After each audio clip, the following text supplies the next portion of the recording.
গাজা যুদ্ধবিরতি ও বন্দি বিনিময় চুক্তির আওতায় ৪ নারী ইসরায়েলি সেনাকে মুক্তি দিয়েছে ফিলিস্তিনি স্বাধীনতাকামী গোষ্ঠী হামাস। বিনিময়ে ইসরায়েলি কারাগারে বন্দী থাকা ২০০ ফিলিস্তিনিকে মুক্তি দেবে ইসরায়েল।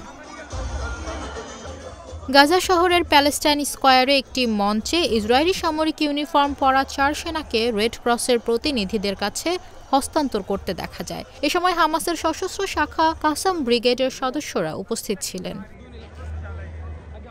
৪ ইসরায়েলি নারী সেনার হস্তান্তরের দৃশ্য প্রত্যক্ষ করতে হাজারো ফিলিস্তিনি প্যালেস্টাইন স্কয়ারে জড়ো হন।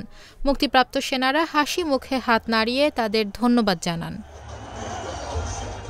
ফেরত আসা ৪ জিম্মি বর্তমানে আইডিএফের বিশেষ বাহিনীর সঙ্গে ইসরায়েলে ফিরছেন। তাদের প্রাথমিক চিকিৎসার জন্য নেওয়া হবে। মুক্তিপ্রাপ্ত ৪ সেনা হলেন লিরি আলবাগ, ড্যানিয়েলা গিলবোয়া, কারিনা অ্যারিয়েভ এবং নামা লেভি। তারা নাহাল ওজ ঘাঁটির সেনা সদস্য ছিলেন। হস্তান্তরের বিনিময়ে ২০০ ফিলিস্তিনি বন্দীকে মুক্তি দেওয়ার ঘোষণা দিয়েছে ইসরায়েল। প্রসঙ্গত, টানা ১৫ মাসের সংঘাতের পর গাজায় নতুন যুদ্ধবিরতি শুরু হয়েছে ১৯ জানুয়ারি।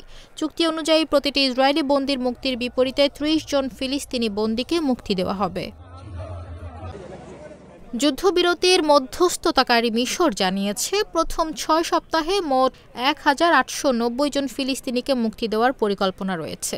এই যুদ্ধবিরতি ও বন্দি বিনিময়ের ঘটনা মধ্যপ্রাচ্যের চলমান সংকট নিরসনে একটি ইতিবাচক দিক হতে পারে বলে মনে করছেন বিশেষজ্ঞরা।